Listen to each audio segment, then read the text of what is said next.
आनंद मोहन ने बड़ा सवाल उठाया था कि चिराग जो है एनडीए में है कि नहीं है। कि भाई हमारे दुश्मन को आप अगर प्रश्रय दीजिएगा, तरजीह दीजिएगा, तो स्वाभाविक है कि नहीं पटेगा। अगर उस इक्वेशन को देखते हैं तब तो उसको फिर कैसे आप देखेंगे? तो मजबूत प्रदर्शन होगा 2025 के विधानसभा चुनाव में। नीतीश जी इस समीकरण को समझते हैं। क्या इसी से चिराग को गदगद रहना चाहिए कि नीतीश जी हमारे कार्यक्रम में चले आए? ऐसा इसलिए बोल रहे हैं ताकि विरोधी दलों को यह आभास हो जाए कि अभी अब 2025 तक ही बिहार का विधानसभा चुनाव में मतलब नीतीश के में नहीं है, मन में ऐसा कुछ नहीं।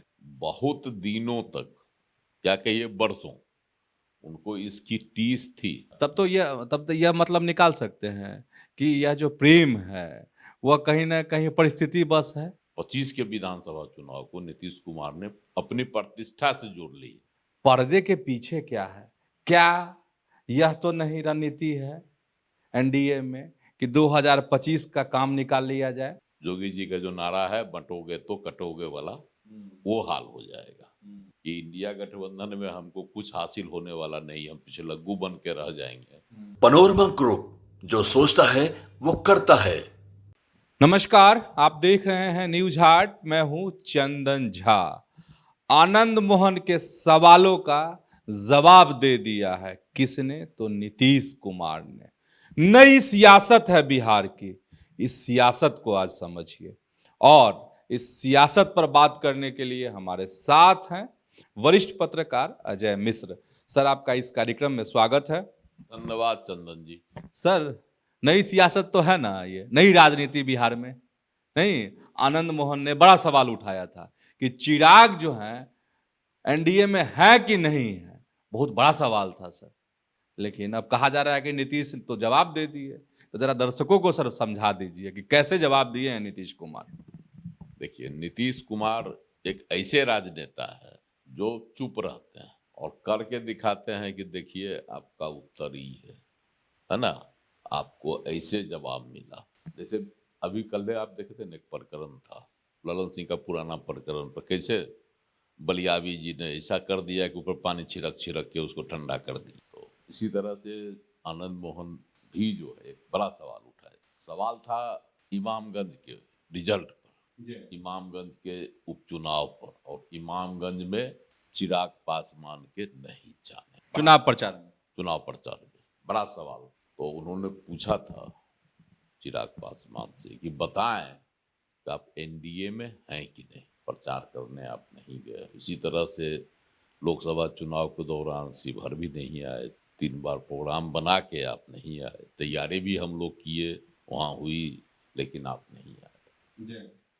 तो आप एनडीए में हैं कि नहीं, यह स्पष्ट करें। हालांकि उसको लेकर बहुत जो है तुतुमय में भी हुआ, एक दूसरे पर आरोप प्रत्यारोप की भी बातें हुई। चिराग पासवान ने भी जवाब दिया, चेतन आनंद ने भी उसका प्रत्युत्तर दिया, लेकिन इन तमाम चीजों पर मुख्यमंत्री नीतीश कुमार मौन रहे।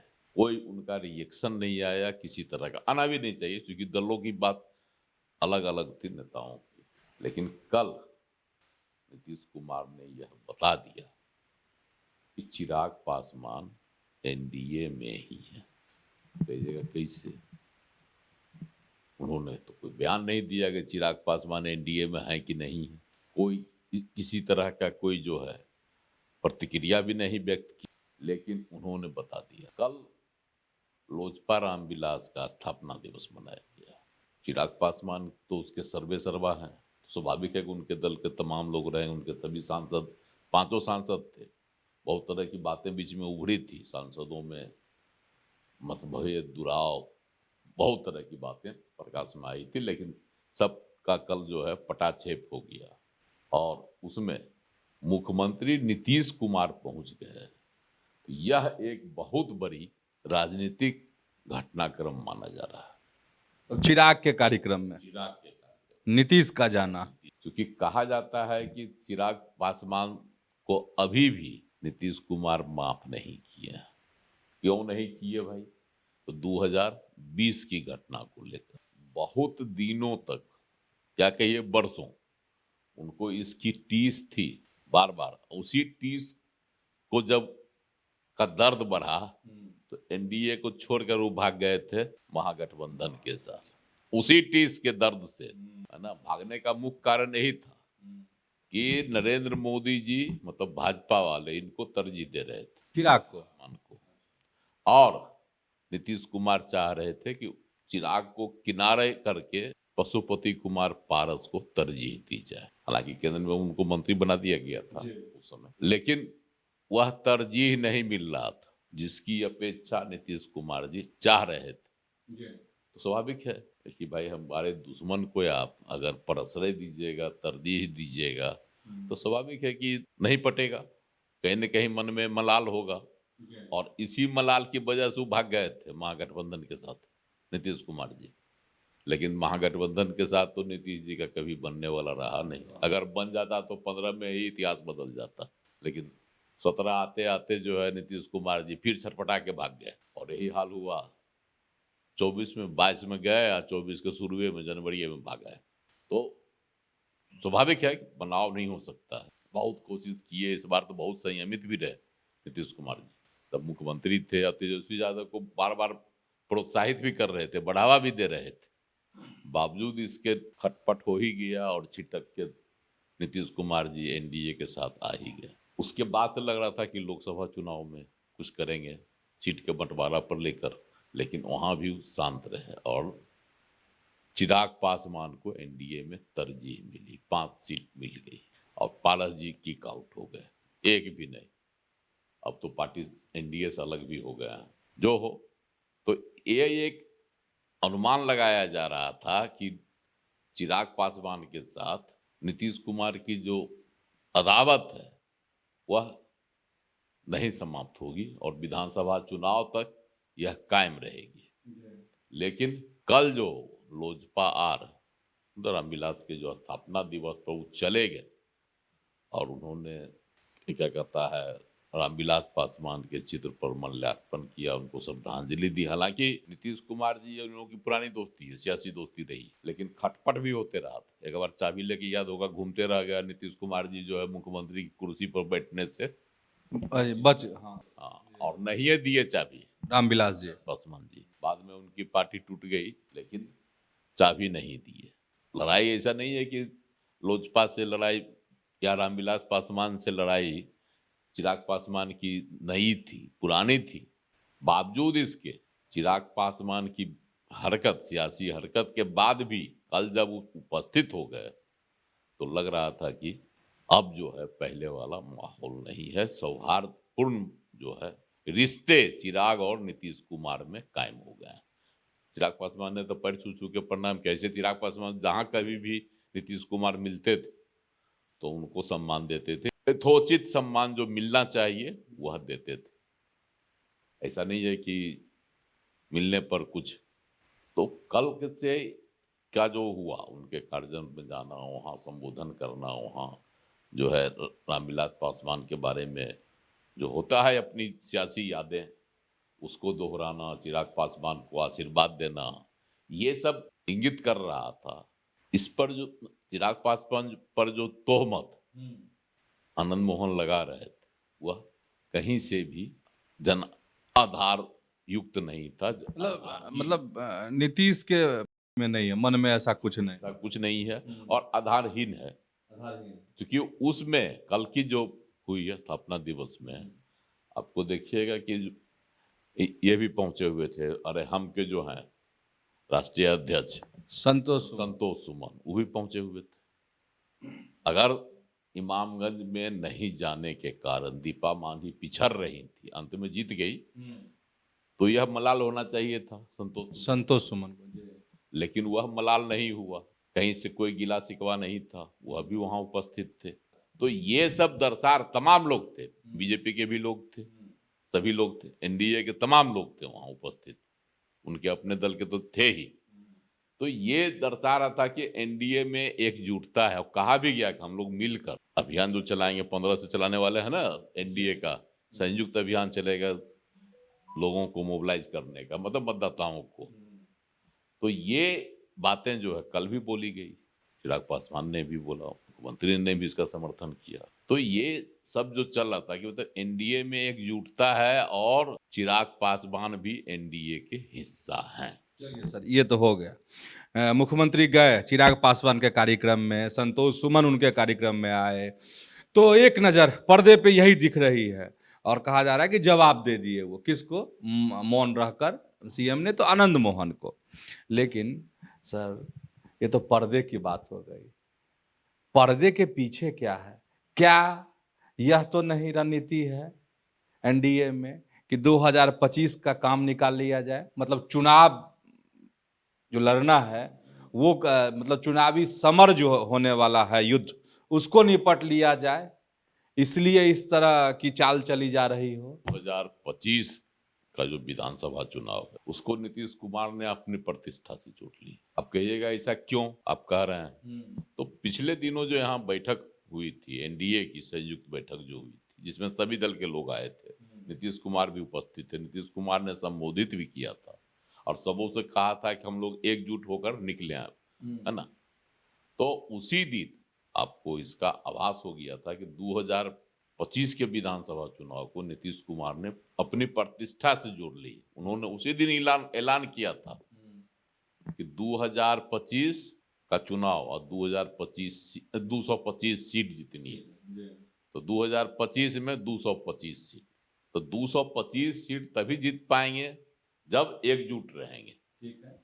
बिखरेंगे तो फिर जोगी जी का जो नारा है, बंटोगे तो कटोगे वाला, वो हाल हो जाएगा।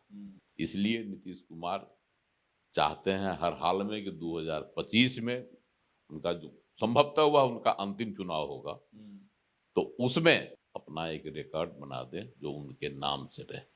अच्छा सर, राजनीति में एक नीतीश कुमार की छवि है कि जो वह बोलते नहीं हैं वही करते हैं, और जो करते हैं वह बोलते नहीं हैं। अगर उस इक्वेशन को देखते हैं तब तो उसको फिर कैसे आप देखेंगे? देखिए, राजनीति है, परिस्थितियां कब बदलेगी, कब करवट लेगी, कोई नहीं जानता। तब तो यह मतलब निकाल सकते हैं कि यह जो प्रेम है वह कहीं ना कहीं परिस्थिति बस है। परिस्थिति बस तो है ही। 2025 के विधानसभा चुनाव में भारी सफलता हासिल करना, अभी झारखंड में जिस तरह से महागठबंधन को फायदा हो गया, इंडिया गठबंधन को, जो प्रदर्शन रहा है लाजवाब, और जो जातीय समीकरण का खेला वहां हुआ, अगर उसी तरह का, क्योंकि यहाँ भी समीकरण है, जातीय समीकरण बिहार में भी प्रभावी होता है, और क्षेत्रीयता की बात कीजिएगा तो उसका भी असर है बिहार में। खास करके जातीयता का जो यहाँ है, बहुत गहरी जड़ें हैं बिहार और उत्तर प्रदेश में। तो जो वोट समीकरण अभी नीतीश कुमार जी के साथ है, मतलब एनडीए के साथ, उसमें बिखराव नहीं होगा तो मजबूत प्रदर्शन होगा 2025 के विधानसभा चुनाव में। नीतीश जी इस समीकरण को समझते हैं, इसीलिए जो है ना, लाख बातें उभरती है, मनमुटाव भी होता है, नीतीश जी क्षुब्ध भी होते हैं, नाराज भी होते हैं, बावजूद कितना भी उनको उकसाया जाता है, लेकिन वो इस बार टस से मस नहीं हो रहे। 2025 के विधानसभा चुनाव के बाद वो फिर क्या कर लें कहना मुश्किल लगता है, क्योंकि 15 के बाद फिर 20 में आए, 20 में भी कर लिए, तो हो सकता है 2025 में भी कुछ करिश्मा कर दें। लेकिन 2025 के विधानसभा चुनाव तक जो मेरी अपनी समझ है कि नीतीश कुमार अभी टस से मस नहीं होंगे। नीतीश कुमार तभी टस से मस होंगे जब केंद्र में एनडीए गठबंधन उनको प्रधानमंत्री के तौर पर, इंडिया गठबंधन सर, एनडीए गठबंधन उनको प्रधानमंत्री के तौर पर घोषित कर देगा, जो कदापि संभव नहीं है। अगर ऐसा रहता तो पहले ही इंडिया गठबंधन क्यों छोड़ते, नाम इनका घोषित कर देता, संयोजक बना देता। बहुत बार मांग हुई इनके द्वारा नहीं, लेकिन इनके लोगों ने किया। लालू प्रसाद ने भी आश्वासन दिया था कि इस बार संयोजक बनाइए देंगे मुंबई में, लेकिन वहां भी निराश होकर लौट आए। तो निराशा जब इनको लगी कि इंडिया गठबंधन में हमको कुछ हासिल होने वाला नहीं, हम पिछलग्गू बन के रह जाएंगे, तो इसीलिए वो बार बार कहते थे कि हमको जो है मुख्यमंत्री कुर्सी पर बैठा है अटल बिहारी वाजपेयी जी, है ना, बार बार जो बोलते हैं, और हम अब कहीं नहीं जाएंगे, कितना बार बोले प्रधानमंत्री जब जब आए तब तब नीतीश कुमार जी बोलेगा अब हम लगातार बोल रहे हैं। हमको तो सर आगे भी बोलेंगे वो। नहीं, तो ऐसा इसलिए बोल रहे हैं ताकि विरोधी दलों को यह आभास हो जाए कि अभी अब 2025 तक ही बिहार का विधानसभा चुनाव में डटे रहेंगे एकजुटता के साथ। सर आखिरी बात, आखिरी सवाल ये कि क्या इसी से चिराग को गदगद रहना चाहिए कि नीतीश जी हमारे कार्यक्रम में चले आए, स्थापना दिवस में चले आए, या सियासत है, सतर्क रहना चाहिए, क्या करना चाहिए? नहीं, देखिए सतर्कता वाली बातें नहीं है। अगर लोकसभा चुनाव में नीतीश के मन में कुछ ऐसा होता तो अड़ जाते तो भाजपा कहीं न कहीं जो है चिराग पासवान से कन्नी काटने की कोशिश करती। लेकिन वोट का जो गणित है वह बहुत मजबूत। चिराग पासवान के साथ 6% वोट तो है पासवानों का, जो किसी भी चुनाव में हार जीत में बड़ी भूमिका निभाता है। और इसका 6% वोट जो है इंटैक्ट है। पारस इसमें कहीं से सेंधमारी नहीं कर पाए। कई उपचुनाव इसमें इसके प्रमाण मिले। इसलिए जो है उस 6% को न नीतीश कुमार खोना चाहेंगे और न ही। तो क्या वाकई में आनंद मोहन के सवालों का मुख्यमंत्री नीतीश कुमार ने जवाब दे दिया है, या जवाब अभी अधूरा है? तो ऐसे ही जुड़े रहिए न्यूज हार्ट के साथ, खबरों से अपडेट रहिए। धन्यवाद, नमस्कार।